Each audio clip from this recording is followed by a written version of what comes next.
Bonjour à tous. Bonjour à tous ceux qui nous suivent depuis Facebook.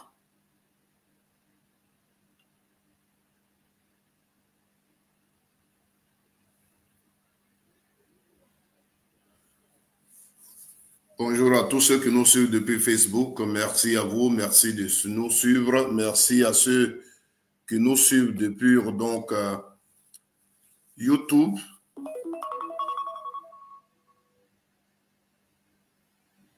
Merci également à nos abonnés de TikTok. Merci de nous suivre. Joyeux Noël. Aujourd'hui est un grand jour. Vous savez, on a trouvé le monde comme ça, on ne peut rien changer. Voilà. Quand nous sommes arrivés, ce qu'on a trouvé sur la terre, c'est que les gens ont commencé à compter les jours, les semaines, les mois, les années depuis la naissance de Jésus-Christ. Alors, mondialement, il est reconnu que le 25 décembre, c'est l'anniversaire de Jésus. C'est comme ça que nous l'avons trouvé. Il y a certaines choses pour lesquelles il ne faut pas faire de débat. Alors aujourd'hui, le monde entier célèbre donc l'anniversaire de Jésus-Christ, qui est une fête de naissance parce que c'est nous tous notre anniversaire. Donc je voudrais souhaiter bonne fête de naissance à tout le monde, bonne fête de Noël à tout le monde. Hier, beaucoup se sont amusés, beaucoup sont allés, c'est l'occasion aussi pour d'autres d'aller à l'église et prier, demander pardon pour leurs péchés. Ça a été le cas hier. Voilà, je voudrais donc vous saluer. Vous savez, quand l'occasion nous permet, on fait les lives pour édifier le peuple. C'est vrai, il y a la parole de Dieu qui édifie, mais aujourd'hui, la parole de Dieu, chacun explique ça comme il la comprend. Et les explications qu'on donne forcément ne sont pas peut-être celles que Dieu veut. Vous comprenez? Voilà. Moi, par exemple, je dis, pour ce qui concerne Dieu, il y a certaines personnes, comme tout à l'heure, j'ai dit que aujourd'hui est l'anniversaire de Jésus. Il y a certaines personnes qui vont se lever parce que elles ne se reconnaissent pas dans cette logique-là. Elles vont aller s'expliquer, sortir ici, rentrer ici. C'est comme d'autres. Quand d'autres disent que Jésus n'est pas Dieu, c'est comme si on les avait insultés. Elles vont perdre leur temps à expliquer, à prouver que Jésus est Dieu. Moi, ces genres de débats, je ne rentre pas dedans. Parce que moi, la compréhension que j'ai concernant l'histoire de Jésus, si je le considère comme Dieu, ça veut dire qu'il est pour tout le monde. Donc, chacun est libre de prendre son Dieu comme il veut. Et ça, c'est son problème. Voilà. Donc, moi, c'est ce que je crois là qui m'intéresse. Et pour moi, quand je lis la Bible et tout ce que Jésus a dit sur la terre, pour moi, il y a un seul mot, c'est l'amour. Il faut s'aimer les uns les autres. Donc, un enfant de Dieu, un chrétien qui ne donne pas un sens à l'amour, et pour lui, il faut être chrétien, il faut prier, il faut accepter Dieu, c'est ça qui est sur ses lèvres. Mais la relation qu'il a avec son prochain ne lui dit pas grand chose. Pour moi, il n'est pas en train de faire l'œuvre de Dieu. Voilà, parce que l'œuvre de Dieu, c'est ça. Il faut toujours t'interroger sur la relation que tu as avec les autres. On peut être à l'église, on peut dormir à l'église, on peut faire tout. Mais quand tu n'as pas l'amour de ton prochain, aujourd'hui, quand vous regardez autour de nous, le monde, tout ce que nous regardons, c'est quoi? C'est la haine, c'est la jalousie. C'est tout ça. Et aujourd'hui, si toi, tu as compris et que tu te dis chrétien et que tu veux servir Dieu, partout où tu passes, tu dois demander à tes semblables de s'aimer. Voilà. Il faut par moment s'oublier pour l'autre. Et vous allez voir que le monde va changer. Mais aujourd'hui, quand on voit des dames qui se disent chrétiennes, des servantes de Dieu, et que vous allez écouter, et ils vont vous dire non, on ne porte pas les strings, on ne porte pas ceci. Mais le chrétien d'aujourd'hui pense même que Dieu est le plus méchant. C'est-à-dire, quand tu écoutes aujourd'hui le chrétien, quand tu écoutes les pasteurs, ils vont te présenter Dieu comme quelqu'un qui est méchant. Parce que Dieu va te condamner juste parce que tu as porté string. Tu t'en vas, tu as aimé les gens, tu as fait tout ce que Dieu demande. Mais comme tu portais string, tu t'en vas devant Dieu, il va dire, ma fille, tu reconnais, tu faisais des choses, mais tu portais string, donc va à l'enfer. Voici le Dieu qu'on nous présente. Voici le Dieu qu'on nous présente. Vous comprenez? Dieu, c'est lui qui nous a fait. Le Seigneur, c'est lui qui nous a fait. Et il nous connaît. Il y a des choses que Dieu nous interdit, il y a des choses que Dieu nous conseille de ne pas faire. Pas forcément parce que quand tu fais ces choses-là, tu vas aller, comment on appelle ça? Dans le feu. Non. Parce que le corps que Dieu nous a donné, c'est comme un médecin. Quand tu vas consulter un médecin et qu'il voit la maladie que tu as, il va t'interdire ce qui peut permettre, ce qui peut provoquer plus la maladie. C'est comme ça Dieu. Il connaît notre corps. Donc, il nous dit, ne fais pas ça, ne fais pas ça. Quand tu le fais, c'est pour toi-même. Là, je vous prends un exemple banal sur les jeux qu'on joue, les PMU ou jeux hasard qu'on joue. Mais quand Dieu te dit ne joue pas ces jeux, parce qu'il sait ce qu'il y a dedans. Tu vas jouer jeu, tout ton salaire, tu vas mettre dedans. Tu arrives à la maison, tu n'as pas payé maison, tu n'as pas payé tes factures. Tu ne peux pas bien dormir. Tu ne peux pas bien dormir, tu ne peux pas être à l'aise. Donc, il t'avertit, ne fais pas ça. Parce que ça va te rendre malade. Parce que Dieu, quand on dit Dieu, là, chacun de nous marche avec Dieu. C'est ce qu'on n'a pas encore compris.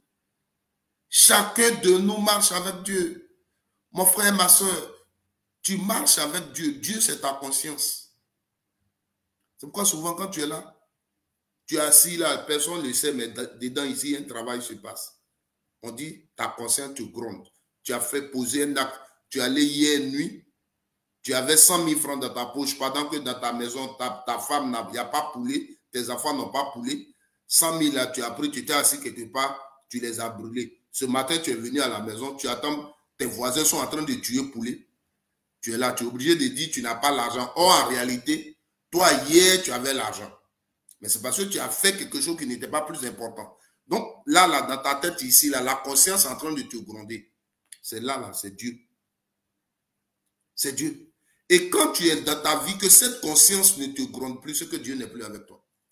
Tu fais ce que tu veux, tu fais de n'importe quoi. La conscience ne te gronde plus, c'est que Dieu n'est plus avec toi. Donc, le Seigneur, il nous avertit sur certaines choses. Aujourd'hui, vous faites des plateaux, vous avez vos téléphones. Juste, lui, il avait prouvé que Jésus est Dieu. L'autre veut prouver que Jésus n'est pas Dieu. Quittez dans ces débats-là. Quittez dans ces débats-là. Et interrogez-vous sur vos relations. Les relations que vous avez avec les autres. Posez les bons actes. Posez les bons actes vis-à-vis de vos semblables. L'amour réel. C'est ça. Donc, frères et sœurs, pour ce qui concerne la fête de Noël ce matin, voici le petit message que je voulais partager avec toi à l'introduction de cette vidéo. Parce que la vidéo que je vais faire, elle est politique. Voilà. La vidéo que je vais faire, elle est politique.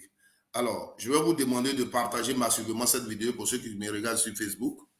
Partagez la vidéo, je vous en prie. Partagez massivement cette vidéo, je vous en prie. Ceux qui sont sur TikTok, continuez de tapoter, n'arrêtez pas, s'il vous plaît, sécurisez la vidéo. Vous savez que quand je suis en live, mes vidéos sont toujours sanctionnées. Donc, tapotez la vidéo. Voilà. Tous ceux qui sont sur YouTube, qui nous suivent, il faut donc liker la vidéo, il faut la sécuriser. Je voudrais ce matin saluer le peuple sénégalais. Je voudrais saluer le peuple nigérien. Je voudrais saluer le peuple malien. Je voudrais saluer le peuple burkinabé. Je voudrais saluer les Camerounais qui me suivent beaucoup. Je voudrais saluer le peuple ivoire. Ouais, les Ivoiriens, je vous salue. Mon peuple, je vous salue. Chers Ivoiriens, on ne finira jamais de parler. Je vous ai dit, je suis dans une logique et personne ne pourra me tromper. Parce que les gens auxquels je suis opposé et qui disent le contraire de ce que je dis, ce sont des gens qui n'ont pas d'argument. Ce sont des gens qui mentent sur l'histoire de mon pays. C'est pourquoi ils ne pourront pas me convaincre. C'est pourquoi leurs arguments ne pourront pas me faire peur et ne me fera pas bouger d'un iota. Oui, je suis le fils du président Laurent Gbagbo, ce monsieur que vous voyez là. Ce monsieur humble, simple. Ce monsieur qui est une bénédiction de Dieu. Oui, nous savons tout ce qu'il a vécu là où il est passé. Ce monsieur, Dieu a sa main sur lui, que tu le veuilles ou pas. Le président Laurent Gbagbo, c'est un don de Dieu qu'il faut protéger. Oui. Ce monsieur, si tu as peur de Dieu, tu vas le respecter. C'est un être humain. Il peut avoir des défauts. Mais ce monsieur, quelqu'un qui a la crainte de Dieu, doit le respecter. Oui. C'est pourquoi ceux qui veulent le pouvoir à tout prix le combattent.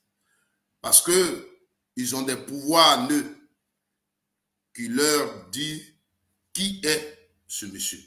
C'est de ça qu'il s'agit. Et nous qui croyons en Dieu et qui savons à quoi tu ressembles quand la main de Dieu est sur toi, on ne peut que respecter ce monsieur. Et souvent même, je me permets de dire au Seigneur, la façon dont Dieu aime Gbagbo, là, il faut m'aimer comme ça. Dieu, la façon dont tu as la main sur Gbagbo, là, il faut avoir ta main sur moi comme ça. Je fais même mes prières comme ça. Quand je vous faisais la prière, c'était la comédie, mais c'est aussi une réalité. Quand il disait, Seigneur, oui, fais que ma femme m'aime comme les Ivoiriens Gbagbo Laurent. Mais c'est une réalité. Un monsieur pour qui, depuis des années, on a utilisé toutes les télévisions, grandes télévisions du monde, pour le salir, pour le diaboliser. Ce monsieur aujourd'hui, il a des gens derrière lui. Ce monsieur aujourd'hui, il a des gens qui sont prêts comme nous là à parler de lui. Mais au-delà de nous aujourd'hui, des jeunes enfants qui n'ont même pas vu sa gouvernance sont sur les réseaux sociaux partout et parlent du président Laurent Gbagbo. C'est de ça qu'il s'agit. Oui, on peut faire tout ce qu'on veut. Gbagbo Laurent, la main de Dieu est sur lui. Parce que ceux-mêmes qui sont en face savent ce qu'ils ont fait, savent ce qu'ils ont touché, savent où ils sont passés pour que ce monsieur, on ne parle plus de lui en Afrique. Pour que ce monsieur, on ne parle plus de lui en Côte d'Ivoire. Mais nous parlons de lui. Il vit. Aujourd'hui, le 24, 25 décembre, fête de Noël, il est en train de célébrer ça avec ses proches, chez lui à la maison. Je voudrais le saluer. Je voudrais saluer mon guide. Je voudrais saluer mon papa. Je voudrais saluer le président Laurent Gbagbo, cet homme qu'ils ont jeté en prison pour le condamner, pour qu'il meure entre les quatre murs, pour que la honte soit versée sur lui et ses proches. Gbagbo Laurent est parti à La Haye. Il est venu comme ça, libre. Voilà. C'est de lui que je parle. C'est de lui que je parle. Frère, vous savez, je ne fais pas les vidéos tous les jours parce qu'on est occupé. Nous autres, nous sommes des pauvres. Si on ne travaille pas, on ne fait pas nos dossiers, on ne peut pas manger, on ne peut pas payer nos factures. Voilà. Parce que même les vidéos que nous vous faisons, l'Internet que nous utilisons, c'est la facture. Il faut payer. Donc, il faut courir. Voilà. Donc, ça fait qu'on ne fait pas les vidéos tous les jours. Mec. Pendant que tu es au travail, pendant ta pause, tu vas sur TikTok et tu écoutes les gens. Les militants du RDR ne font que mentir. Mentir et mentir. Oui. Alors, hier, je passais, toi, hier ou avant-hier, sur un live. Je vais parler de lui parce que ce sont des gens que vous écoutez. Et il y a eu deux personnes qui m'ont étonné. Les militants du RDR écoutent beaucoup quelqu'un que vous appelez Kokora et Ladji Chérif. Alors, Kokora, je crois qu'il devait être sur le live de l'Adji Shérif. Parlons de Soro Diom. Kokora dit que Soro Diom a dit que Gbagbo Laurent lui avait fait des promesses. Et quand ces promesses-là n'ont pas été tenues, qu'il a rejoint Alassane Ouattara. Voici comment on se promène pour trouver des paroles qui peuvent toujours nous encourager à diaboliser Gbagbo Laurent. Vous comprenez? Soro a dit que Gbagbo lui aurait fait des promesses et comme Gbagbo n'a pas tenu ses promesses-là, c'est pourquoi il allait rejoindre Alassane Ouattara. Leur sujet, c'était sur Soro Diom. Les militants du RHDP ou du RDR, parce que Kokora, lui, n'est pas RDR, c'est un ancien PDC, donc il est RHDP. Parce que moi, c'est comme ça que j'ai fait leur différence.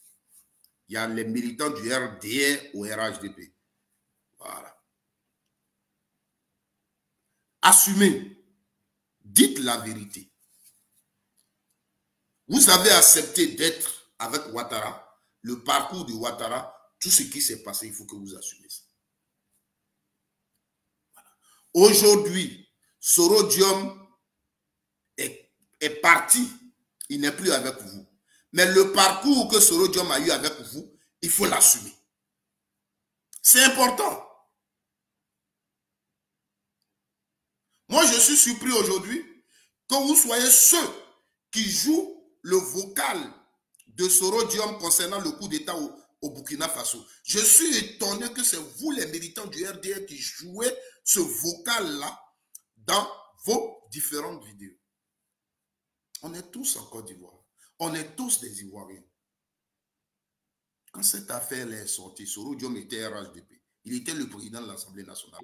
Il n'était pas encore parti. Quelle a été votre réaction? Quelle a été votre réaction? Alors,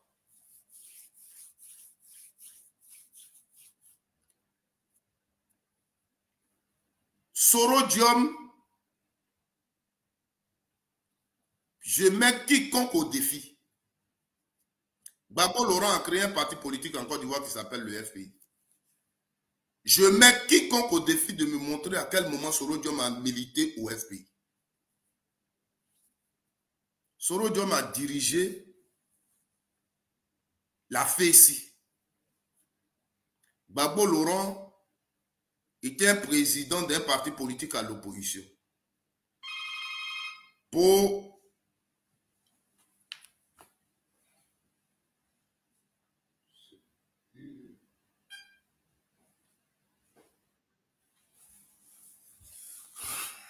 Alors, pour des faits de société à un moment donné, un syndicat des étudiants, des partis politiques se sont rapprochés pour faire des combats bien connus. Soro Diom n'a jamais milité dans le parti de Gbagbo Laurent. Soro lui-même, et je dis, je mets quiconque au défi.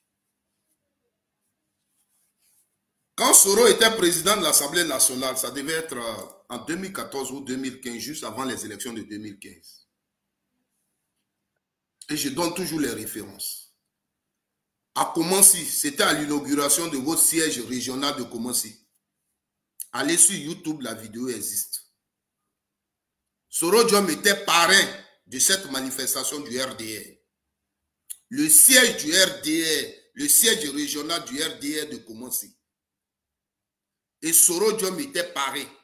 Il est venu, lors de son discours, ce qu'il a dit, écoutez-le très bien.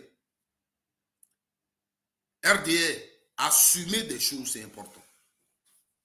Vous comprenez? Écoutez Soro Diom à son discours à Koumansi. Ben arrivata, amore, come stai? Bravo. Vous comprenez? Tapotez le live.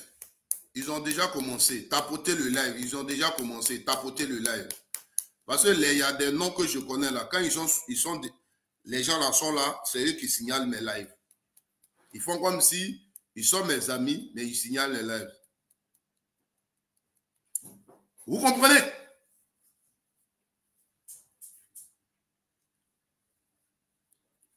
Allez écouter très bien Sorodium.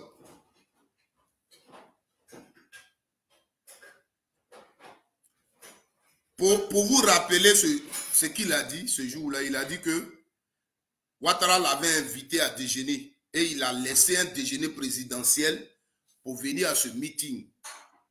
C'était à commencer. Ça devait être vers fin 2014 ou bien en 2015. Parce que les élections de 2015 étaient déjà, on parlait déjà de ça. Aujourd'hui, les Cissé Bagogo qui l'insultent là, il les traitait même comme enfant, il les félicitait. C'est à ce meeting-là, il a dit le nom des gens avec lesquels, notamment, il faisait des parcours du RDR pour faire le travail du RDR. Il citait les vieux, les maisons dans lesquelles il rentrait. Il faisait les réunions du RDR. Sorodium, son discours, là, ça existe sur YouTube. Je vous mets tous au défi. Tapez actuellement. Meeting de Sorodium a commencé, l'inauguration du siège régional du RDR. Vous allez l'écouter. Vous allez l'écouter. Sorodium n'a jamais été fait. Sorodium n'a jamais été FPI. Vous ne pouvez pas venir mentir aux Ivoiriens. Et il a même dit fort. Il dit, j'étais allé en mission. Je suis revenu prendre ma place au sein du RDR. J'étais allé en mission. Je suis revenu prendre ma place au sein du RDR. Donc, vous ne pouvez pas marcher, tourner partout pour dire que King Cha, oh, tu es là ce matin, que Dieu te bénisse, merci pour le cadeau. Je suis venu, vous ne pouvez pas passer partout pour dire, Soro était un Gbagbo. Soro même, ce qu'il a dit de Gbagbo, il n'a pas dit que Gbagbo lui avait fait des promesses. Ce n'est pas ce qu'il a dit.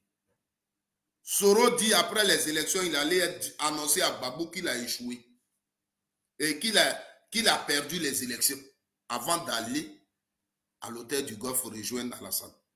Donc Soro n'a pas dit que c'est passé Gbagbo. Au contraire, Soro même a dit que Gbagbo lui avait fait des promesses.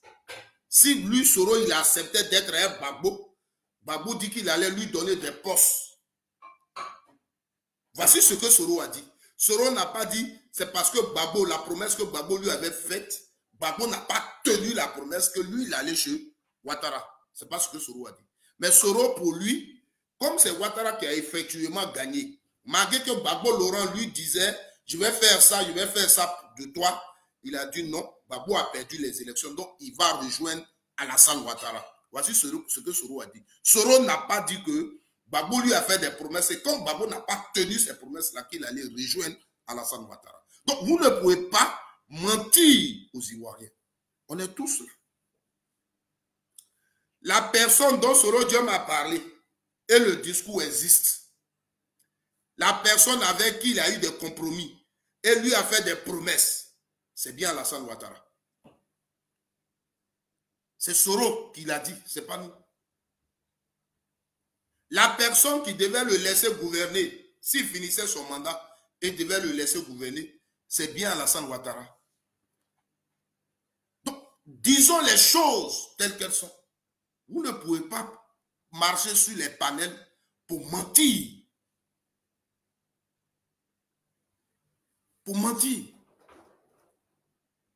Sorodium dit, et il a cité des gens qui étaient là. Quand lui il parlait avec Alassane Ouattara et il se faisait leurs promesses. Alors, pourquoi vous faites ça? Kokora, pourquoi tu fais ça? Tu l'as dit. Je t'ai bien écouté. J'écoutais votre chose.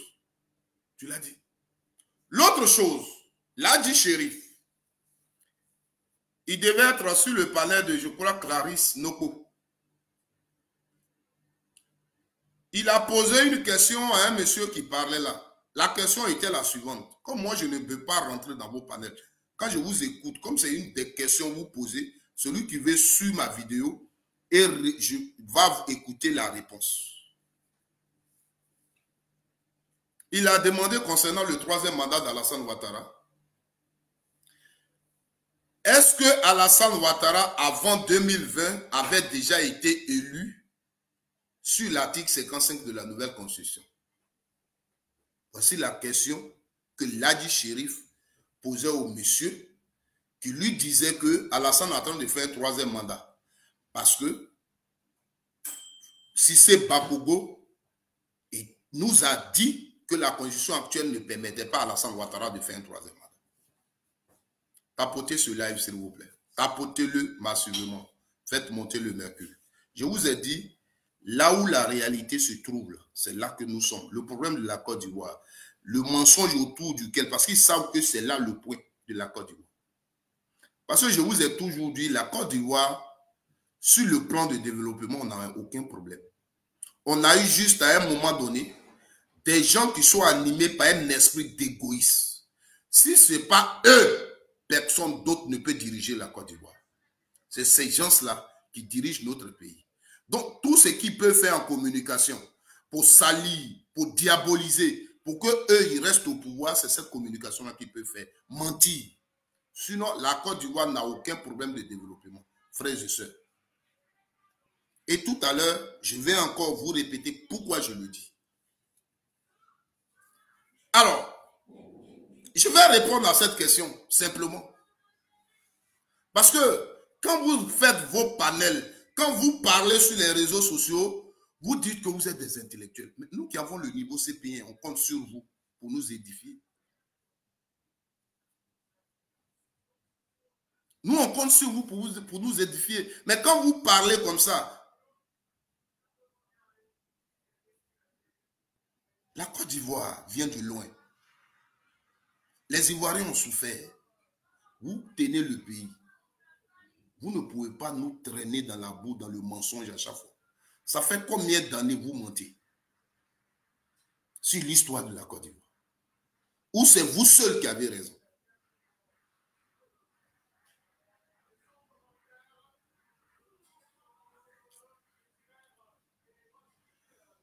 Quand, en 2000, nous avons changé la constitution de Côte d'Ivoire, le premier président de la constitution de la Deuxième République, c'est le président Laurent Gbagbo.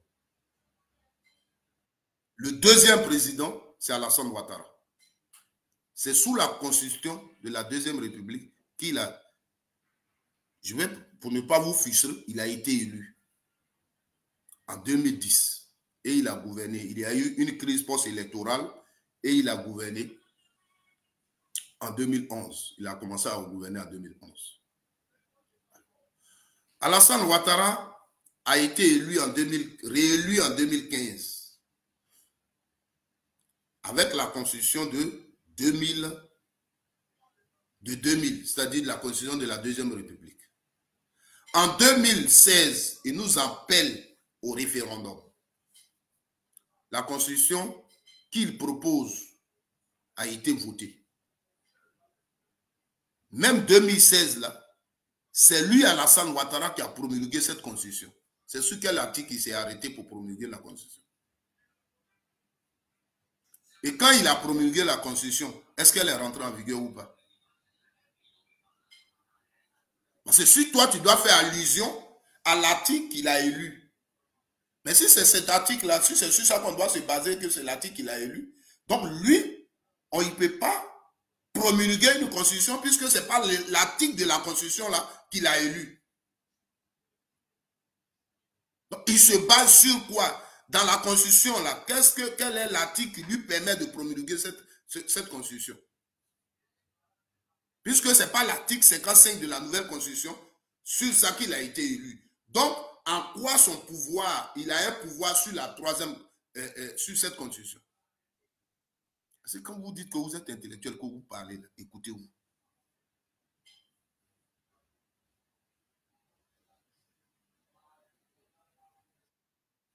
monsieur, c'est lui qui a promulgué la Constitution. Dans ton pays, là, est-ce que toi, tu avais Sénat? Est-ce que tu avais un vice-président? Donc, de 2016, quand il a fini de promulguer cette Constitution-là, de 2016 jusqu'en 2020, qui était le président? Puisqu'on était déjà sous la Troisième République.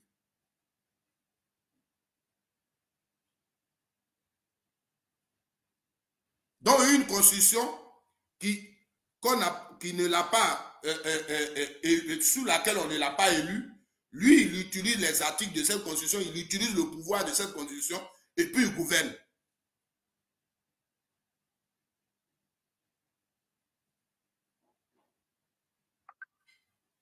Et tu peux le dire publiquement sans te gêner.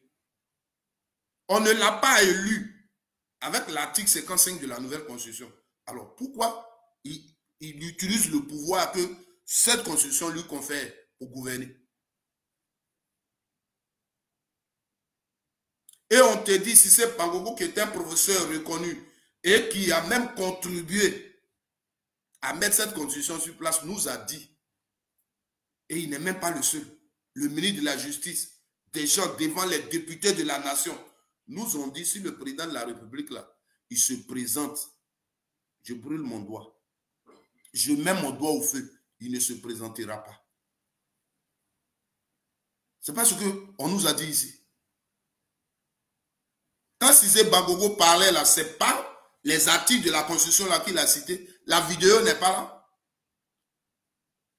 Et on te parle de Cissé Bangogo, tu nous parles de Boga Gervais. Moi, c'est ici, j'étais à Boga Gervais en Italie ici. Quand Ouattara voulait faire le troisième mandat, là, c'est en Italie, ici, je faisais son combat avec Boga Gervais avant qu'il ne parte à Côte d'Ivoire. Il est là, il n'est pas mort. Le juriste Boga Gervais, tu as cité dans ta vidéo, pour que vous sachiez que je l'ai écouté pour ceux qui étaient là.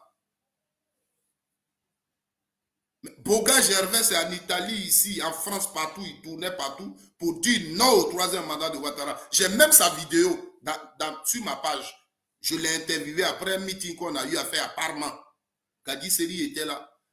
Pour citer, je ne peux pas citer tout le monde.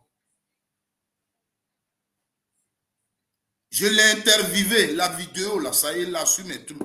On peut retrouver. Ce juriste que tu as cité, il a manifesté contre le troisième mandat de Ouattara. Vous comprenez? Donc, arrêtez de mentir aux Ivoiriens. Les Ivoiriens n'ont pas besoin de ça. Les Ivoiriens n'ont pas besoin de ça.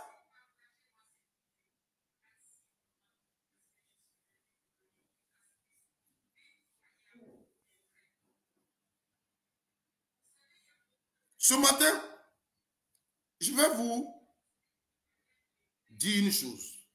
Et une des choses pour lesquelles le militant du RDA, c'est même pas quelqu'un qu'il faut écouter. Vous savez, quand on dit en Côte d'Ivoire, il y a eu 3000 morts dans la crise post-électorale. Pour le militant du RDA, quand on dit 3000 morts, c'est Gbagbo qui les a tués. Dans ces 3000 morts, nous là, on assume. Hein. On sait qu'on a eu des militaires qui ont participé, c'était une guerre. Même dans les quartiers, il y a eu des affrontements et tout. Mais n'oublions pas aussi ce qui s'est passé à Bobo, surtout à Bobo, qu'il y avait une armée là-bas, qu'on appelait l'armée invisible dirigée par IB. Et cette armée a aussi fait des victimes. Et depuis que vous dirigez là, et IB lui-même et ses victimes, personne n'en parle. Personne n'en parle. Or, le problème que vous avez avec IB,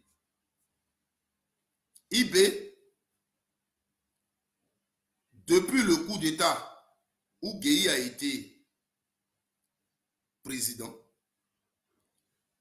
IB était dans une logique Et il a eu problème avec Guéhi parce que lui, dans sa logique, où il était là, c'est pas là-bas Guéhi rentrait. Donc, il est encore venu, il a avec ses gars pour vouloir faire coup d'État contre Guéhi Robert. Et c'est dans ça qu'il a quitté le pays. C'est le même IB sous Babo qui va revenir à la charge. C'est le même IB. Or, au départ, vous étiez tous ensemble. J'inclus même Alassane Ouattara. Vous étiez tous ensemble. Mais qu'est-ce qui s'est passé? C'est que, vu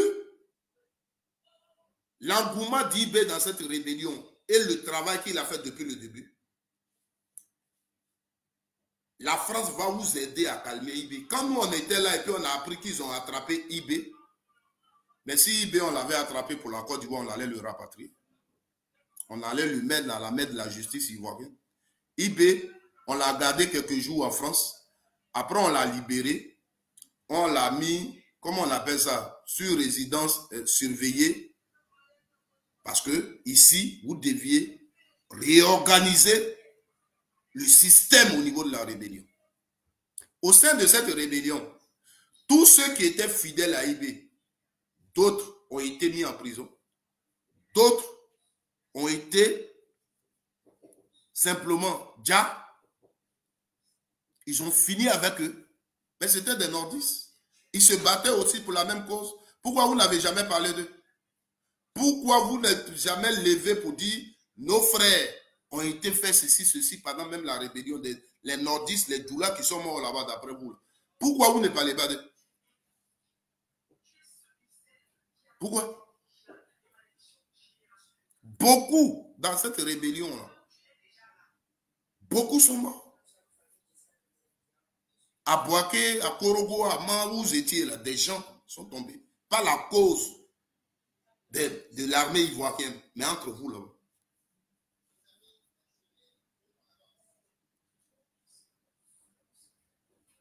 Hein? Karim Danyogo, au-delà de Dakri Tablé là, ce que, quand vous êtes, c'est ce que vous êtes, vous. Dans ce que je suis en train de dire là, tu cites le nom de Dakri Tablé, où est le rapport? Mais le nom de Dakri Tablé Sutis là, c'est la cause que votre rébellion était politique et la cause que vous utilisez. Dakri Tablé là, c'est pour la politique, la cause politique qui était dans votre rébellion. Tu comprends? Quand tu cites Dakri Tablé, moi ça me soulage. Parce que Dakri Tablé, c'est quelqu'un qui avait des problèmes personnels avec Babo Laurent. Il était au FPI au départ. Dakri Tablé, tu vois là, c'est un cadre du FPI. Et si on te dit les problèmes pour les... C'est pourquoi Babo Laurent là, il est bon. Est-ce que Babo Laurent vous a une fois dit son problème qu'il a avec Dakri Tablé? Il ne peut pas vous le dire parce qu'il respecte les gens. C'est vous qui ne connaissez pas Dakri Tablé. Il est à Gagnoua chez moi et puis je parle. Dakri Tablé était là-bas, ça ne veut rien dire. Dakri Tablé, s'il était là-bas, ça veut dire que cette rébellion-là, elle ne se battait pas parce que les nordistes ne portent pas beaucoup. C'était politique. Tu comprends? Voilà. Gueux Michel aussi qui s'est retrouvé là-bas après. Comment il se retrouve là-bas? Gueux Michel, au départ, il était votre prisonnier. Gueux Michel, au départ, quand vous avez fait la rébellion, il était votre prisonnier. Ce n'est pas quelqu'un qui s'est levé comme ça au départ pour être à la cause de la rébellion. Mais au départ, il était votre prisonnier. Tu comprends? Voilà. Parce qu'il y a des choses que vous ne savez pas. Nous, on le sait. Voilà. Vous comprenez? Voilà. Donc, à votre sein, la façon dont vous criez ici, non, ici, là, les Djoula, les nordistes, là, on les enlevait, on les tue. Mais à votre sein, la rébellion, mais vous avez créé pour défendre le problème des Djoula d'après vous. À votre sein, là-bas, les Djoula ont été tués. Vous avez dit quoi de ça? On parle de ça et puis tu dis Dakri Tablé était au sein de la rébellion. Ici, là, ce que vous dites, sous Gbagbo, là, on prend les jeunes du là, on fait ceci. Je dis à Bouaké, à Man, à Korogo, il y a des jeunes du là qui ont été, vous n'êtes même pas arrivés au sein de l'armée, entre vous là-bas, qui ont été, déjà, vous avez dit quoi de ça? Soro Diom a pris avion ici, il allait à Bouaké, son avion a été attaqué, des gens sont morts dedans, ils étaient du là. Vous avez dit quoi? Voici la question que je pose. La réponse a à quoi avoir avec? Pour vous dire que quand vous dites 3000 morts, il y a des morts que le camp d'Ibé aussi a fait. Et avant sa mort, il a fait des vidéos qui existent. Et il a reconnu le travail qu'il a fait à Bouaké. Partagez la vidéo, je vous en prie. Partagez massivement cette vidéo.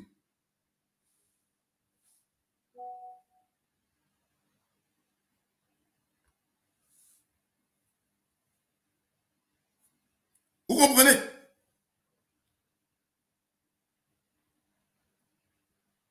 Qu'est-ce que vous avez fait? Rien. Là, ça ne vous intéresse pas. Parce que vous allez faire, les noms de Babo va sortir dedans. Non. Vous cherchez là où vous allez parler et puis le nom de Babo Laurent va sortir dedans. Parce que celui que vous cherchez à dénigrer, c'est Babo. C'est pas autre chose. C'est ça. eBay, il a parlé. Et ces vidéos existent. eBay a fait des vidéos où pendant qu'il était à Bouaké, là, il communiquait avec Alassane Ouattara. Pendant qu'il était à Bobo, là, il communiquait avec Alassane Ouattara. Les vidéos là existent. Il a même appelé Alassane Ouattara. Comme il était à la réunion, parce qu'il a réuni les vieux doulars d'Abobo, et il a dit, je suis avec Alassane. Je vais même vous le passer, je vais l'appeler. Quand il a appelé sur son téléphone, le téléphone, Alassane était à une réunion, c'est quelqu'un d'autre qui a décroché, et les vieux l'ont parlé avec lui. eBay a fait cette vidéo-là, elle existe. On est tous là. Vous comprenez?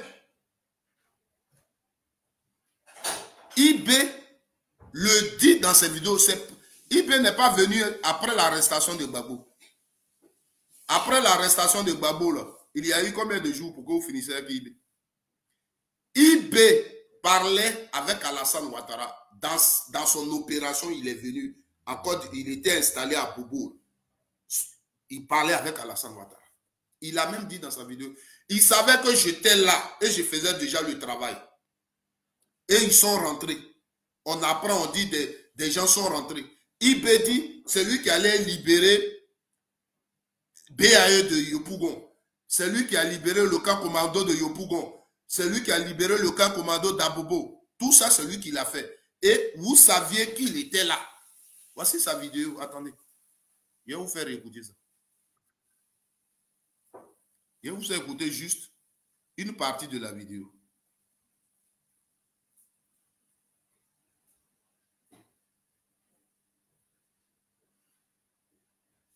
Attendez.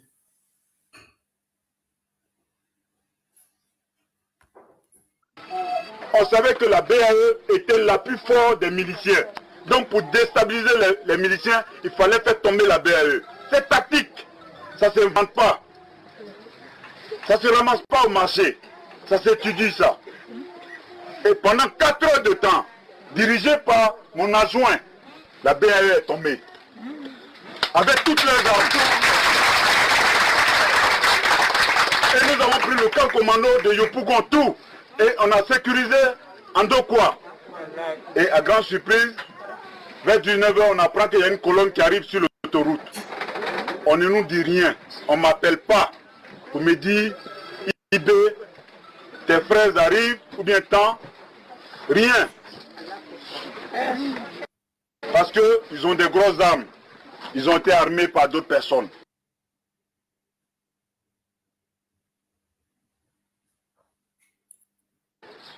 Ils arrivent. On ne m'appelle pas pour me dire IB, tes frères arrivent. On ne m'appelle pas pour me dire IB, tes frères arrivent. Qui allait l'appeler pour lui dire? Si on ne savait pas qu'il était là, comment on allait l'appeler pour lui dire? Il se plaint ici parce que les gens savaient qu'il était là. Il se plaint ici parce qu'il savait qu'il faisait l'opération contre Gbagbo. Il se plaint ici parce qu'il savait qu'il était déjà là sur le terrain. C'est IB qui parle. Qui d'entre vous, là, aujourd'hui, s'assoit fait vidéo pour réclamer ce que IB a fait?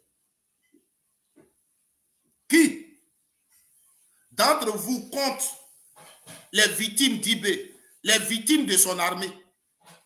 Mais dans Bobo, là, toutes les victimes que l'armée d'IB a fait, là, ce que vous trouvez dedans, c'est cette femme que Gbagbo aurait bombardée. Vous voyez comment vous êtes? Est-ce que vous voyez ce que vous êtes? On continue un peu. Les éléments m'ont dit non, mais ils ont appelé Boué m'a appelé, dit non, qu'est-ce qu'on fait? Nous, on ne peut pas les laisser rentrer. J'ai dit non. Ne donnez pas l'occasion aux gens de dire que nous sommes responsables d'une bavure. J'ai dit laissez-les rentrer. J'ai dit je ne pense pas qu'ils viennent contre nous. Parce que ce n'est pas nos ennemis. S'ils viennent, ils ont peut-être une mission, mais je ne pense pas qu'ils viennent contre nous. Laissez-les rentrer. Sinon, ils ne pouvaient pas rentrer. Si... Je vais répondre à un message que j'ai vu. Il parlait des fausses nouvelles, il ne parlait pas d'ado. C'est ça, le RDR. Le problème que vous avez, c'est ça. Le problème que vous avez, quand c'est comme ça, là, c'est des fausses nouvelles, on parle, mais on ne parlait pas d'ado. En ce moment-là, il n'y avait pas de fausses nouvelles. Si tu ne le sais pas, je vais te le dire. La période, là, il n'y avait pas de fausses nouvelles. Il y avait FRC. Ouattara a pris degré pour nommer FRC. C'est eux que vous dites qu'ils étaient l'armée de Côte d'Ivoire. Donc tu ne peux pas dire qu'on parlait de fausses nouvelles. Tu ne peux pas dire qu'on parlait de fausses nouvelles. Ouattara que vous aviez voté, qui était le président, avait fait un décret pour nommer, pour changer le nom, et donc il s'appelait FRC. C'est eux qui sont venus de Bouaké. Vous comprenez? Tu vas voir dans la vidéo, ça va aller devant, il va nommer Ado, tu vas comprendre. Comme si tu veux qu'on le nomme, non? On va nommer Ado, tu vas comprendre. Je ne voulais pas tout jouer la vidéo, mais je vais jouer. Et puis là, il va parler de... Il a appelé Ado, là. Tu vas attendre ça.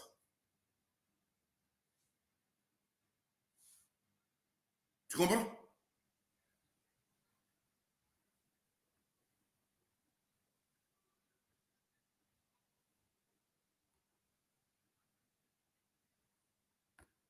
Si l'armée ivoirienne et tous ces chars n'ont pas pu rentrer ici, c'est pas eux qui allaient rentrer par là-bas. Franchement. C'est une réalité. Nous les avons laissés rentrer. Ils sont rentrés en fanfare. Avec des cinquantaines de 4x4. Et les grosses armes dessus. Ils foncent directement sur le camp Agban. Ils foncent sur la télévision. Ils pilonnent pendant des heures toute la nuit. Et le matin, ils sont fatigués. Ils n'ont pas atteint aucune cible. Les gens les ont laissés pilonner tactiquement. Et après, ils ont lancé la riposte contre eux. La débandade, ils ne connaissent même pas Abidjan. D'autres, c'est du village, ils sont venus, on les a habillés, ils viennent. Ils sont perdus. On les chasse jusqu'à sur l'autoroute. Ils retournent encore. Nous sommes obligés de prendre, allez-y, à la mairie. Plein de blessés, l'hôpital est plein de blessés et de morts. Est-ce que ça c'est normal de prendre les enfants des gens pour les envoyer à l'abattoir?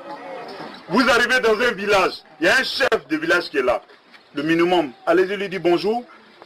Et puis lui dit, bon nous sommes arrivés, qu'est-ce qu'on peut faire ensemble? C'est le minimum. Mais non.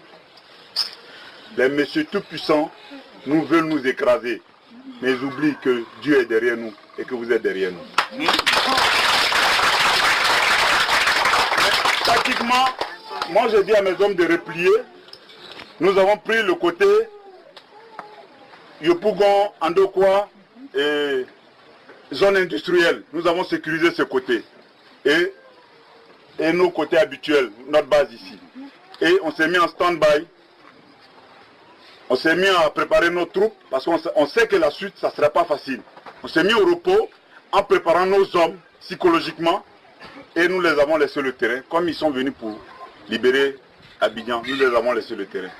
Mais nous sommes où aujourd'hui? Des milliers de morts. Ils ne peuvent pas avancer. J'ai de faire ça. Chers parents, nous n'avons empêché personne. Nous n'avons chassé personne de la télévision. Ils n'ont pas pris la télévision, ils ont raconté à tout le monde qu'ils ont pris la télévision. Mais la vérité là, c'est fini toujours par sortir. Ils n'ont pas pris Agban, ils disent qu'ils ont pilonné, ils ont pris Agban. Agban est toujours là. Gbagbo est toujours chez lui et il a la bouche. Il continue de dire ce qu'il veut. Je vous jure, si nos frères nous avaient consultés, ou bien si nos frères nous avaient laissé 48 heures, chers parents, je vous dis bien 48 heures, l'opération que nous avons lancée sur Yopougon, c'était tactique. 48 heures, je vous jure, Gbagbo ne serait plus au pouvoir aujourd'hui. La base de Gbagbo, c'est les miliciens de Yopougon. C'est la plus grande base. On avait presque fini de neutraliser. C'était fini. C'était fini. Il n'y avait plus rien. Voilà. Vous voyez? Je vous fais jouer cette vidéo-là. Pourquoi? Parce que nous autres, on est ivoiriens. Voilà. Et ce qui nous intéresse, c'est la Côte d'Ivoire. Je vais vous dire pourquoi je vous ai fait jouer cette vidéo. Je vais vous dire pourquoi je vous ai fait jouer cette vidéo. Je vais d'abord mettre les choses à leur place et on va continuer. Voilà. Voilà. Je vais vous dire pourquoi je vous dis il nous faut Gbagbo. Il nous faut Gbagbo.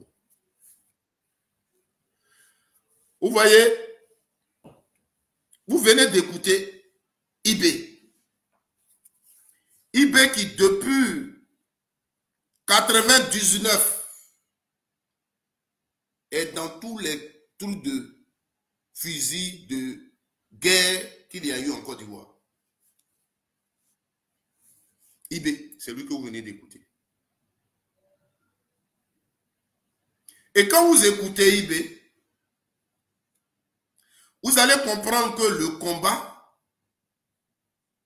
il est autre que ce qu'on veut nous faire savoir. C'est-à-dire, la personne qu'il faut enlever, c'est Gbagbo. Donc, ce n'était ni une rébellion. Non. On sortait d'une élection. L'autre dit j'ai gagné. L'autre dit j'ai gagné. Comment une armée peut venir s'installer pour combattre l'armée régulière? C'est-à-dire, nous, les Ivoiriens, on écoute ce que IB est en train de dire là. Aucune justice pour ça. Rien. Et même, IB, il y a quelqu'un d'autre dont je vais vous faire jouer encore sa vidéo, qui se dit soldat, pour dire que lui, eux, ils n'étaient pas avec IB. IB dit que c'est eux qui ont fait le combat d'Abobo. Où ils sont allés, ils ont eu le courage d'aller le filmer. Ça, on était maintenant sous Ouattara après la guerre. Ils ont eu le courage d'aller le filmer pour qu'ils nous disent comment ils ont fait la guerre d'Abobo, comment ils ont fait, où ils ont attendu les soldats de Gbagbo. Ils le disent.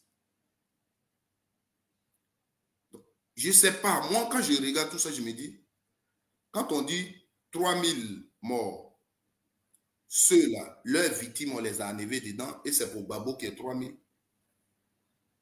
Mais tous ceux-là, leurs victimes, qui fait justice pour ça? Les innocents qui étaient dans leur quartier. Et le fait qu'on dit, Gbagbo dit j'ai gagné, l'autre dit j'ai gagné là. Et ils sont venus avec des armes, ils sont rentrés dans les quartiers. Et ils ont fait toutes ces victimes. Qui parle d'eux?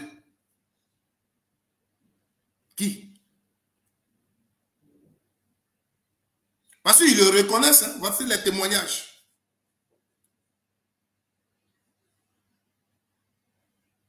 Gbagbo Laurent dit j'ai gagné, il a été investi par le Conseil constitutionnel. IB rentre jusqu'à Abobo, il est installé là-bas avec son armée. Et il tue. Il utilise les populations. Et pendant cette crise-là, vous étiez avec IB. Vous les militants du RDR, vous saviez que IB était à Abobo. Et vous sortiez. Et ces militants, ces militaires étaient parmi vous. Et ils tiraient sur les gendarmes, ils tiraient sur les policiers. Et vous criez, vous étiez contents. Vous étiez contents. C'est-à-dire qu'aujourd'hui, à Yopougon, par exemple, on dit qu'il y a un problème et il y a une branche armée qui est installée à Yopougon quelque part là-bas. Et les gens marchent. Et les militaires là sont parmi. Comme l'armée régulière a peur de tuer les populations, ils ne peuvent pas tirer sur les populations. Eux, ils sont parmi les populations et puis ils envoient les tirs vers l'armée régulière. C'était le plan. C'est ce plan-là qu'ils ont fait à Bobo. Quand ils veulent faire, ils soulèvent toutes les populations. C'est comme ça qu'on a perdu les chars là-bas. C'est comme ça. C'est comme ça, beaucoup de gendarmes, beaucoup de policiers sont tombés là-bas. C'est ça. Même la libération de la Maka. Vous savez combien de personnes? Il y a les films qui existent, allez les regarder. Et vous allez savoir beaucoup de morts là, d'où ça vient. Mais est-ce que vous parlez de ça là, quand vous parlez vous? Quand vous parlez des gens qui sont morts à Côte d'Ivoire, est-ce que vous parlez de cette chose-là? De tout ce que les IB ont fait, est-ce que vous parlez de ça? Non. Il y a une personne dont il faut parler, Gbagbo. Parce que ceux-là qui sont tombés pendant ces causes-là, IB, après, vous avez fait quoi de lui? Ça veut dire, si vous êtes parti contre IB et que vous l'avez déjà, c'est parce que ce qu'il faisait n'était pas bon.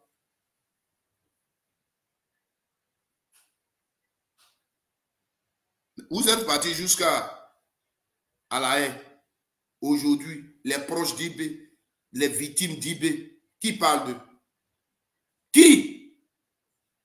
IB lui-même, il a été Djala. Qui parle de sa justice? Ou bien lui, il n'est pas Djoula aussi. C'est Djoula, ils ont tué, c'est de ça que vous parliez, non? IB, il n'est pas Djoula.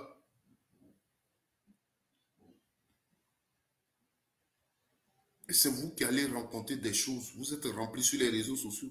Chanter, raconter de n'importe quoi. Le mensonge. Parce que vous avez eu quelqu'un qu'il faut diaboliser. Ce que IB dit là, ce n'est pas de guerre, il parle.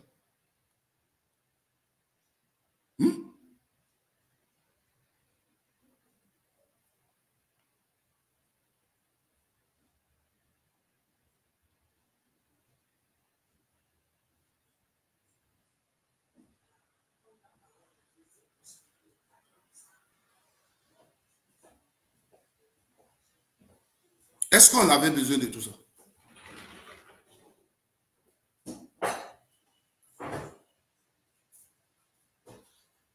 C'est pourquoi il nous faut Gbagbo. Parce que Gbagbo Laurent, au moins, s'il y a justice, il va faire justice pour tous les Ivoiriens. Il ne va pas faire pour un clan et laisser un clan. Parce que Gbagbo Laurent, c'est que chaque Ivoirien, c'est pourquoi il a déjà lancé. Il dit, si je deviens président, je vais indemniser tous les Ivoiriens qui ont été victimes de cette crise. Mais quand il le dit, il va indemniser la victime d'IB. Les armes que IB a utilisées, là, et puis il a tué des gens. Et à Bobo, vous êtes aussi rentré dans la maison des gens pour brûler les gens. On va les victimes, on va les faire chose. Vous ne parlez pas de ça. C'est seulement ce qui s'est passé à Yopougon, c'est de ça que vous parlez. Mais ce que vous avez fait à Bobo, vous ne parlez pas de ça. Même chez vous, au nord, là-bas, les maisons des gens, vous avez brûlé, vous ne parlez pas de ça. Quelqu'un qui était un FPI, quelqu'un qui était un pro-Gbagbo et qui est du nord, ses maisons, ses choses ont été brûlées. Vous ne parlez pas de ça. Ce que vous-même vous avez fait là, vous ne parlez pas de ça. Même vous avez créé cette rébellion. Vous êtes rentré en Côte d'Ivoire, dans les villes. Les Ivoiriens qui étaient censés être du FPI, les Ivoiriens qui étaient des enseignants, des Ivoiriens qui étaient des policiers, des gendarmes, qui étaient avec leur famille, ce que vous leur avez fait, vous ne parlez pas de ça. Et ils ne sont pas des hommes. Parce que vous étiez là pour une bonne raison, pour sauver les Ivoiriens. Donc, vous étiez libre de faire tout ce que vous voulez à un Ivoirien. Et ça ne va pas quelque part. Et c'est vous voulez dire, nous, on parle pour le droit. Nous, on parle parce que les Ivoiriens souffraient, parce que tant. Et puis, vous venez faire souffrir les Ivoiriens 1000 fois. C'est pourquoi moi, dans la politique, je dis, toute politique où on doit aller faire la force pour avoir le pouvoir, je ne suis pas dedans. Parce que moi, je lutte. Quand je dis je fais politique, c'est pour le bien-être des populations. Mais quand tu vas aller tirer arme, là, tu sais qui ça va tuer? Avant que tu n'atteignes ton pouvoir, là, tu sais qui? Tu sais combien de personnes qui vont mourir? Et demain, quand tu vas gagner, ce que toi tu as fait là, tu ne vas pas le reconnaître. Parce que tu vas penser que c'était une bonne cause. Tu as fait ça pour que tu puisses sauver les populations. C'est se moquer des populations. Aujourd'hui, c'est ce que nous vivons en Côte d'Ivoire. Vous ne pouvez qu'accuser Gbagbo Laurent. Vous ne pouvez jamais assumer ce que vous avez fait.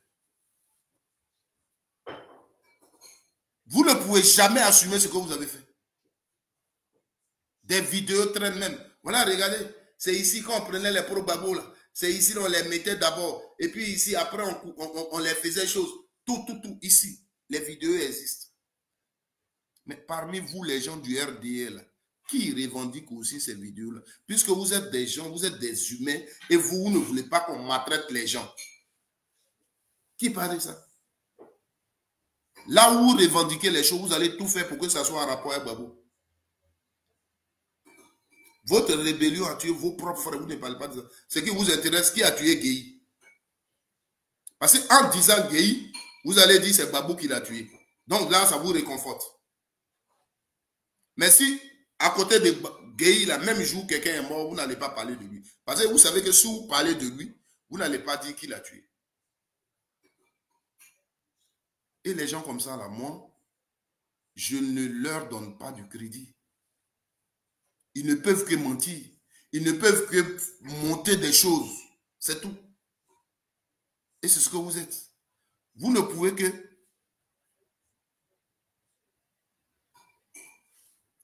Vous ne pouvez que passer partout pour rencontrer de n'importe quoi. Merci Nguessan Cyril. Merci. Joyeux Noël à toi aussi. Vous ne pouvez que passer partout pour rencontrer de n'importe quoi. Oui, c'est Gbagbo qui a fait ça. Oui, c'est ceci. Oui, c'est cela. Et nous, on est fatigués. On est tous des Ivoiriens.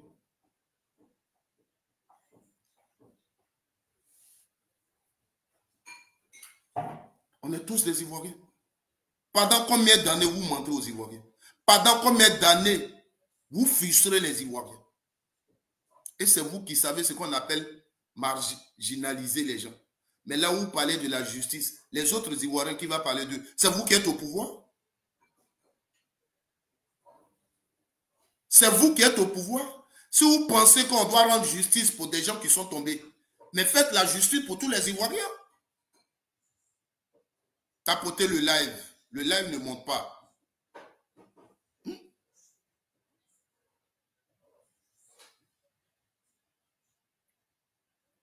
Vous êtes assis, vous n'avez que votre camp dans la... Et dans vos camps là même là, ce n'est pas tout le monde, hein, ce n'est pas tous les Ivoiriens qui sont du nord de la Côte d'Ivoire, qui sont tombés là, ce n'est pas eux tous, vous prenez. Hein. Mais vous cherchez dedans. Si lui là, si on voit un peu les circonstances de sa mort, on peut dire qu'il est en rapport avec Gbagbo. Donc parlons de lui. Ouais, si on regarde un peu lui là, on peut dire c'est en rapport avec Gbagbo, donc parlons de lui. Non, lui là, c'est lui là, non. Des gens comme ça. Votre problème, c'est Alassane. Ce n'est pas la Côte d'Ivoire. Ce n'est pas... Vous ne menez aucun combat des nordistes.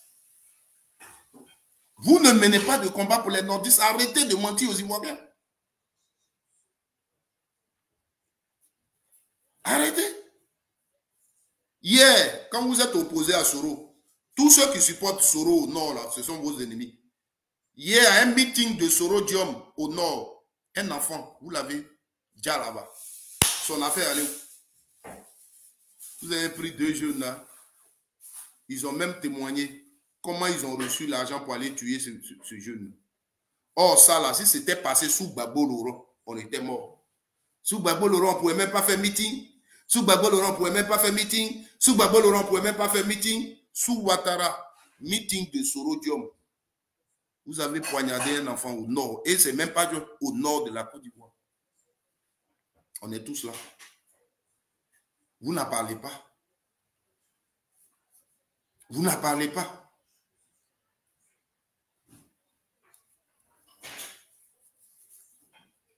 Vous êtes des faux. Vous n'êtes pas des bonnes personnes. Et des gens, des hypocrites, des gens qui n'assument jamais ce qui, en réalité, ce qu'ils défendent, ils ne peuvent pas assumer. Parce qu'ils savent que ce n'est pas une bonne cause. Je vous ai fait écouter la vidéo de IB là, pour que vous sachiez que en 2000, les gens ne se sont pas levés comme ça. Parce que après ce qui se passait déjà là-bas, les mêmes gens là, le système que IB a utilisé à Bobo pour infiltrer à Bobo, c'est ce qu'il faisait à Yopougon. C'est ce qu'il faisait à Yopougon. Des gens que vous avez vus, des jeunes de Yopougon faisaient sortir. Si aujourd'hui même vous trouvez, après quand la chose est identifiée, peut-être ça a été autre chose, mais des gens, des étrangers, on ne sait pas d'où ils viennent, étaient remplis dans les quartiers. Parce que IB utilisait le même système pour infiltrer les quartiers, pour faire son travail qu'il fait. Parce qu'effectivement, l'objectif pour IB, c'était de prendre le pouvoir. Il n'était plus avec vous, vous le savez. Vous comprenez? Les gens, ils vont dans des maisons, ils voient des maisons, des gens leur ont donné des maisons. Le gars, vous êtes dans les quartiers, 3 personnes, ils sont dans une maison. Dans la crise là, comment on peut venir louer une maison? Les jeunes ont été plus vigilants. Ce qui a fait que Yopougon là, ils n'ont pas pris facilement. Et vous le savez.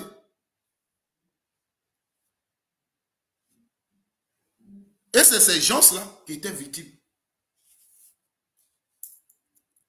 À Bobo, ça a été fait parce que vous êtes là-bas, c'est votre truc. Donc, ils ont utilisé ça et puis ils ont fait ça.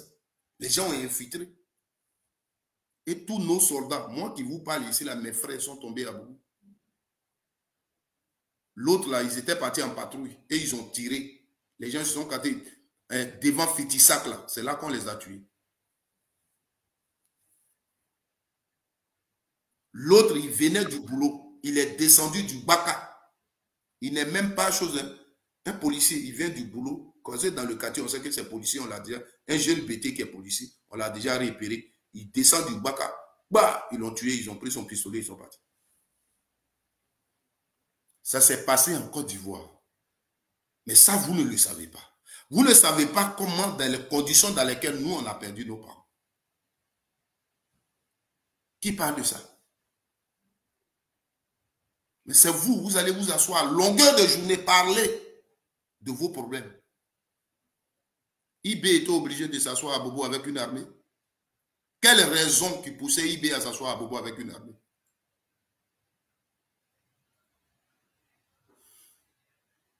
Quelle est la raison pour laquelle l'armée IB s'asseyait à Bobo avec vous, avec une armée?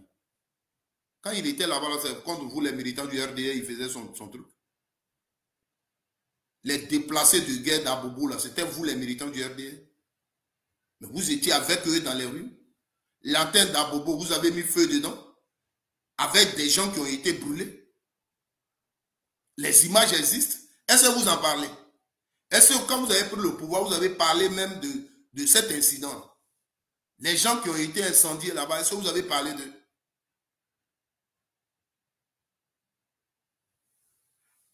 Non. La Côte d'Ivoire a besoin d'une réconciliation.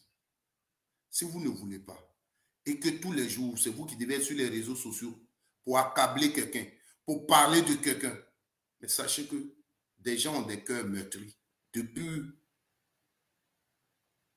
depuis 2002. Depuis 2002, des gens ont des cœurs meurtris. Depuis 2002, il y a des veuves de 2002. Il y a des orphelins de 2002 en Côte d'Ivoire que vous voyez.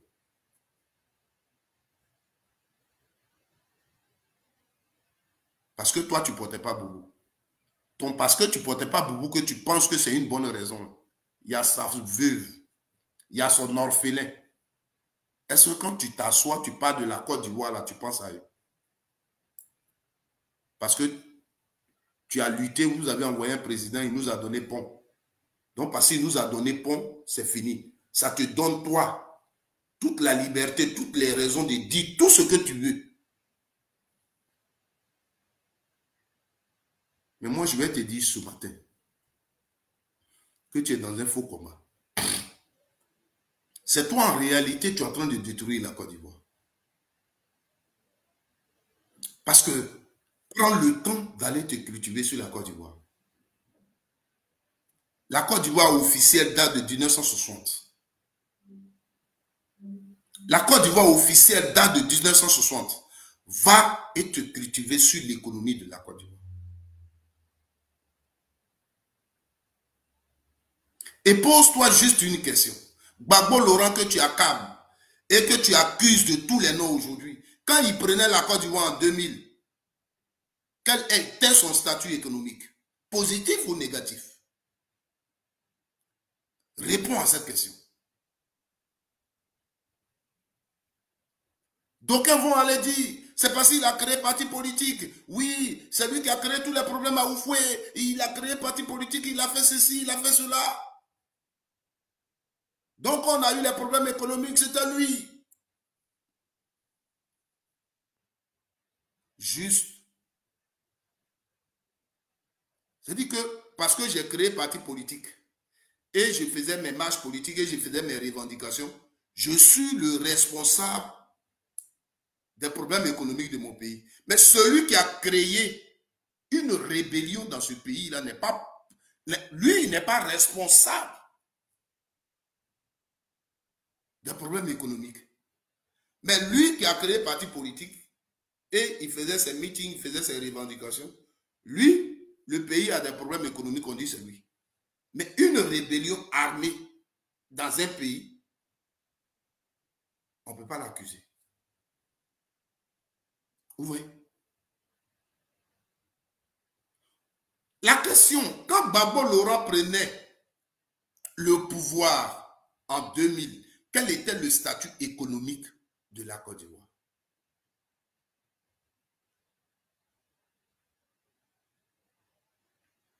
Il était positif ou négatif? Réponds à la question. Le crédit était à combien? Et après son passage, quand Ouattara prenait la Côte d'Ivoire, le crédit était à combien? Voici les questions principales qu'il faut se poser. Tapotez le direct, parce que la partie là, ils n'aiment pas. Parce qu'ils veulent vous s'asseoir, vous parler du gros français.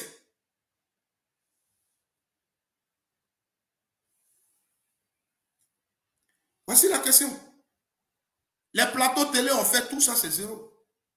Quand Gbagbo prend la Côte d'Ivoire en 2000, parce que Ouattara aussi est comptable de cette partie de la Côte d'Ivoire, parce que de 90 à 93,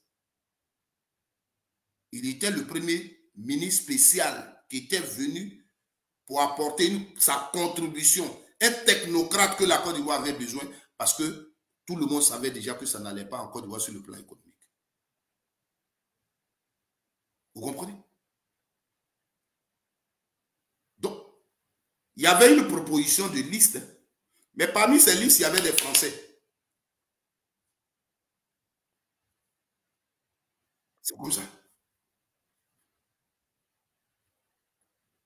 Donc, Oufoué prend Alassane. Mais si Alassane n'était pas un cas spécial, Oufoué n'allait pas réunir ses collaborateurs pour qu'on accepte le cas d'Alassane.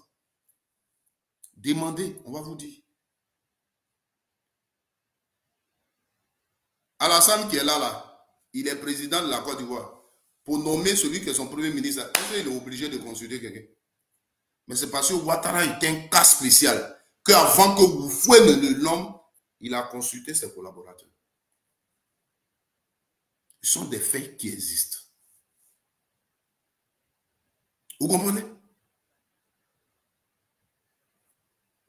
Donc, avant que Gbagbo ne prenne la Côte d'Ivoire, si le statut que tu donnes, le statut économique que tu donnes à la Côte d'Ivoire, s'il est négatif, Ouattara a sa part dedans.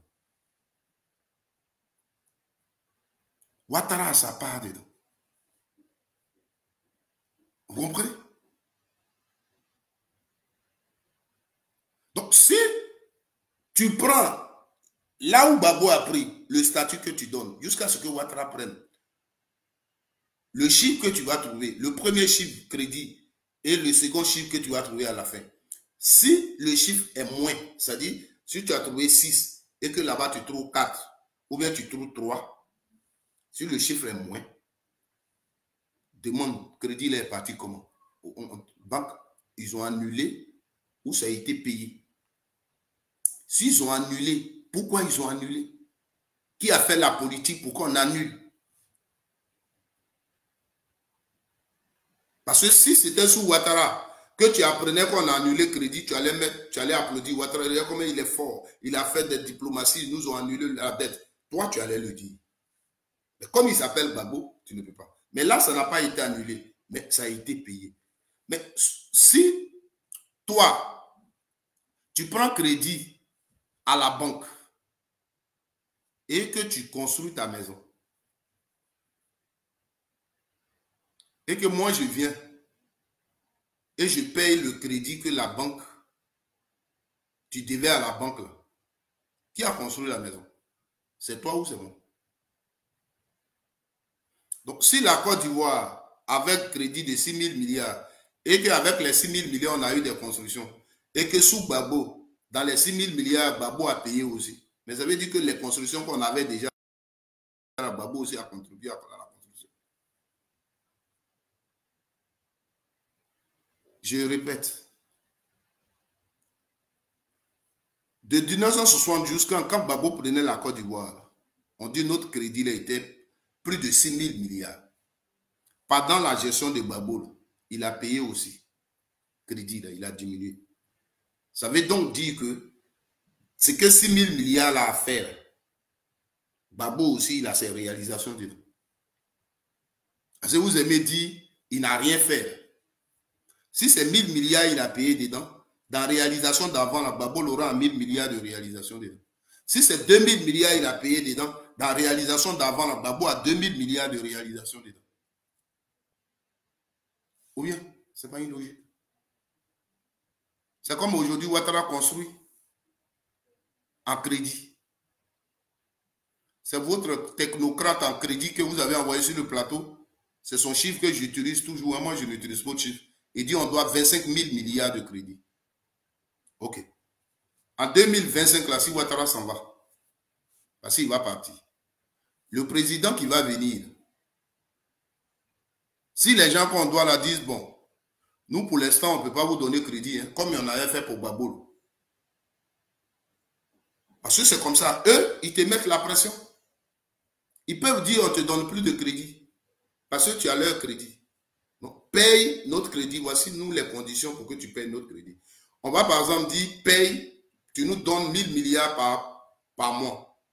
Puisqu'en Côte d'Ivoire, on peut avoir 1 000 milliards. On nous a dit ici que par jour, on avait quoi, 1 milliard par jour pour les jeunes. Donc, 1 000 milliards, on peut avoir par mois. Donc, il faut payer 1 000 milliards ou bien 500 milliards par mois pour le crédit.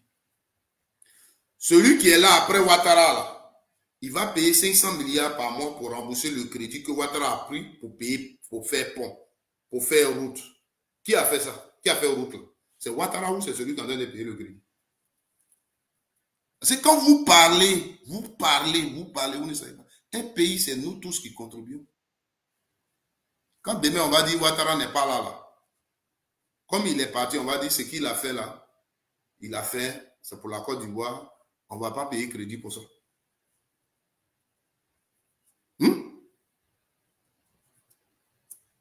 On ne paye pas crédit pour ça.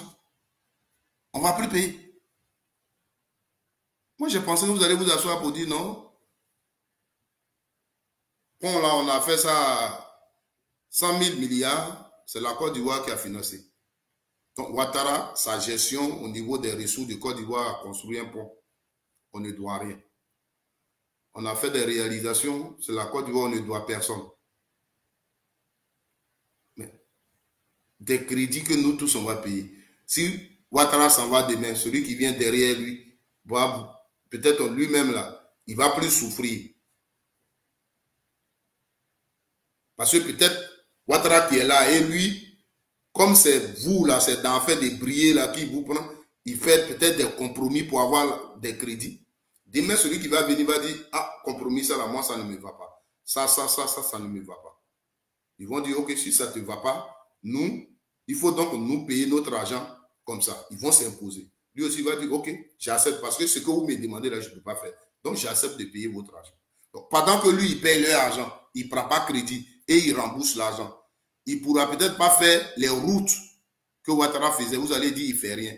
Or, lui, il est en train de rembourser la route que Ouattara faisait et puis tu faisais bouche. Il est en train de rembourser son argent. C'est ça, la gestion. Parce que quand vous parlez là, vous comparez vos crédits aux autres pays. Mais les autres pays, là, si c'est comme leur crédit, vous ne pouvez pas faire bouche. Parce que leur crédit, c'est tout le monde qui paye, ça contribue au truc de tout le monde. Mais pour vous, là, c'est spécial. C'est à Ouattara on donne. C'est lui qui est crédible. La dernière fois, j'étais en direct ici, quelqu'un me dit, oui, dans le budget de cette année-là, il y a 4 000 milliards pour rembourser crédit. Et quand ils disent ça, ils sont fiers. On vous dit, vous devez 25 000 milliards. Il y a 4 000 milliards pour rembourser crédit. OK. C'était peut-être le budget de 2024. On va rentrer en 2025. Ils t'ont dit que cette année, il y avait 4 000 milliards pour rembourser crédit. Quand on va arriver en 2025, il faut écouter. Si le 25 000 milliards qu'on t'a annoncé comme crédit, là, si ça diminue, tu vas me dire. Pourtant, cette année, on t'a dit qu'il y avait 4 000 milliards pour payer crédit. Donc, logiquement, le crédit de l'année prochaine qu'ils vont nous annoncer devait être à 21 000 milliards. Il faut écouter et tu vas revenir. Ça, tu verras que le crédit même a augmenté. De 25 000 millions, on va te parler de 26 000 ou bien 27 000 milliards. Et on te donnera toujours les raisons. Non, c'est comme ça, c'est bon. Non, le taux des choses, c'est ceci, cela. Les gens, ils font quoi? Et c'est ce que je vous ai expliqué la fois dernière. J'ai dit crédit, là, c'est comme les caisses noires que les gens font. Ce qu'on appelle les marbouillards, ou bien comment on les appelle là, dans les banques. Tu prends ton sac, ils sont là. Le gars, tu as besoin d'argent, il te donne. Il dit, tu as besoin de combien? Tu dis, j'ai besoin de 100 000. Il dit, ok, moi, je te donne mes 100 000. Mais moi, mes 100 000, c'est 25%. 25%, ça veut dire que un mois après, il y a 25 000 qui s'ajoutent. Alors, lui, il te donne des 100 000. Bon, 100 000, c'est petit. Prenons, par exemple, 1 million. Tu veux faire une boutique. Donc, lui, il te donne 1 million pour que tu fasses ta boutique. Il dit, il y a 25%. Donc, pour 1 million, 25%, ça fait 250 000. Toi, tu fais ta boutique. Tu déposes le capital qui est 1 million, tu as ouvert ta boutique. Mais une fois que par mois, lui, tu lui donnes ces 25 000, 250 000, il te dira que tu es un bon, on peut faire affaire avec toi. Il te dira que tu es bien. Ouais, on peut faire affaire avec toi.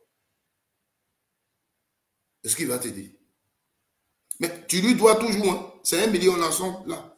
Mais derrière 1 million, lui, il a toujours ses 250 000 par mois. Toi, tu ne peux pas payer un coup 1 250 000. Parce que si tu payes un coup, ta boutique est tombée. Donc, lui, il te tient.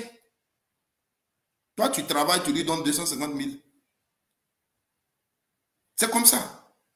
Donc, eux, là, tant que tu payes les intérêts, là, comme c'est prévu, là, il te dit, oh, tu travailles bien, c'est beau. Voilà. La seule chose là-bas qu'ils vous font savoir, qu'ils contrôlent, c'est quoi?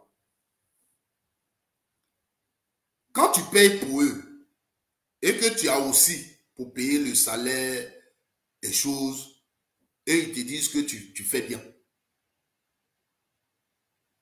C'est tout. Mais leur crédit, là, il est toujours là. C'est-à-dire la Côte d'Ivoire, toi, par exemple, 25 000 milliards. Si la Côte d'Ivoire doit payer 100 000 milliards, je dis de n'importe quoi, je dis de n'importe quoi, 10 000 milliards ou bien 1000 milliards, par exemple, sur les intérêts, que la Côte d'Ivoire paye les 1000 milliards et qu'il reste encore un bénéfice pour que la Côte d'Ivoire fonctionne, et pour eux, c'est bon. Mais leur argent, là, c'est toujours là, le crédit, là, ça y est, là. C'est comme ça. Donc, c'est comme ça, il fonctionne. Et à un moment donné, quand le pays a des problèmes et que tu ne peux plus payer ce que tu leur versais sur la base de leur crédit, c'est là que les problèmes arrivent. Parce que toi, tu vas privilégier les intérêts de ton pays. Payer les fonctionnaires, les gens vont manger, et ce que tu gagnes ne te permet plus de payer ce que tu dois leur payer et payer tes fonctionnaires. Et c'est à partir de là, on parle de la crise dans un pays. C'est ça. Donc, quand vous parlez là, les gens, ils viennent et vous parlent, on n'a même pas besoin d'aller faire école économique pour comprendre ça. C'est ce que c'est ce que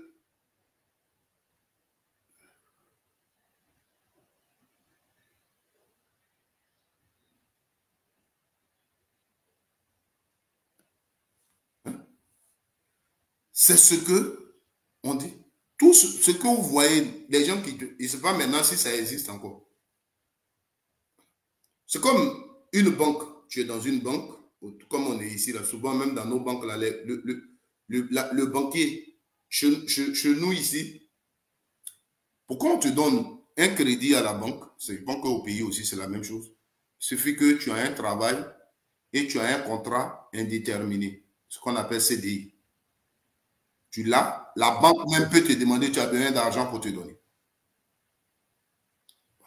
Donc moi, je prends par exemple 40 000 euros dans ma banque, je dis je vais faire un travail.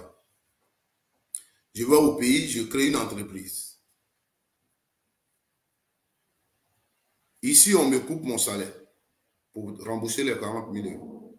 Ou bien, si c'est un crédit pour entreprendre, la banque va suivre le projet, va étudier le projet et va voir que le projet rapporte, donc ils vont mettre leur argent dedans. Ben, il y a un délai pour que tu rembourses leur argent, avec intérêt. Tu vois les revenus de la société, tu ne peux même pas rembourser leur argent. Pour ne pas perdre ta société, tu t'en vas encore dans une autre banque pour prendre un prêt pour venir rembourser ce que tu avais pris avec cette banque. À partir de là, ce n'est pas à faire, tu fais. Tu vas rester de crédit en crédit. Et généralement, nos pays, c'est comme ça.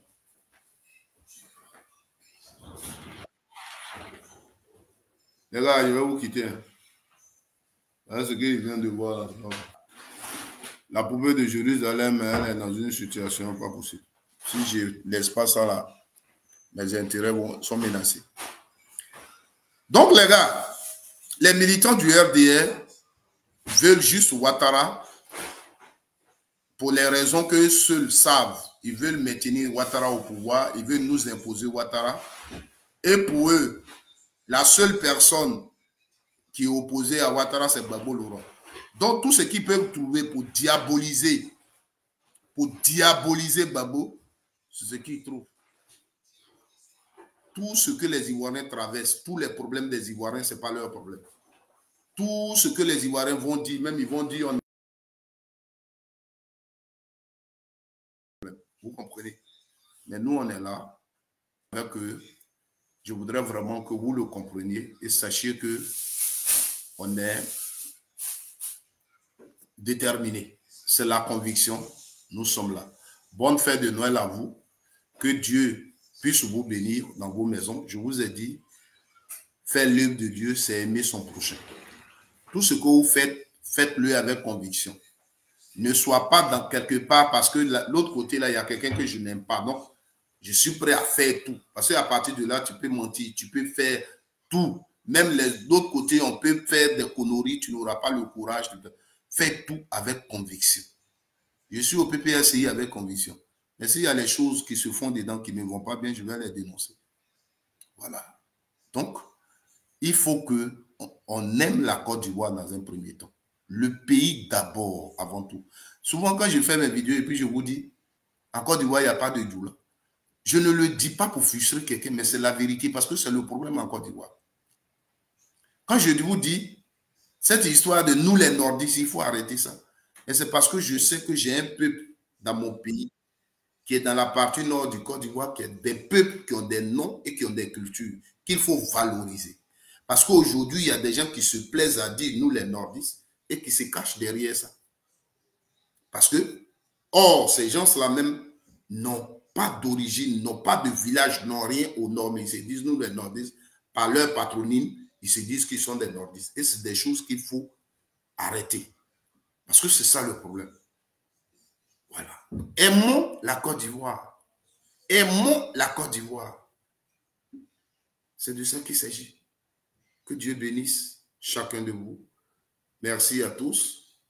Et je vous ai dit, quelqu'un qui se bat, qui mène le même combat que moi, qui est donc derrière le président Laurent Gbagbo, et que tu n'es pas abonné sur l'une de mes pages, c'est que vraiment tu n'as pas compris. Parce que ici, c'est cet esprit-là de réconciliation que nous essayons de promouvoir. Vous comprenez? Alors, YouTube, c'est Micro TV 2018. Vous tapez juste sur YouTube, Micro TV 2018. Vous allez trouver ma page et vous vous abonnez. Et sur Facebook, c'est Micro, simple, M-I-C-R-O, Micro. Vous allez me retrouver et vous abonner. Et sur TikTok, c'est Micro. Vous allez me retrouver et vous allez vous abonner. Abonnez-vous massivement. Faisons ce travail. Faisons de ce travail. Interpellons les Ivoiriens qui sont dans le mensonge. Interpellons les Ivoiriens qui ont décidé de diaboliser la Côte d'Ivoire dans le mensonge. Diaboliser le président Laurent Gbagbo dans le mensonge. Il faut les interpeller. Il faut leur parler pacifiquement. Et le message va passer. Ce matin, je sais que quelqu'un a compris. Voilà. Quand tu dis 3000 morts, IB a fait des morts. Vous ne parlez pas de ça. C'est de ça qu'il s'agit. Que Dieu vous bénisse.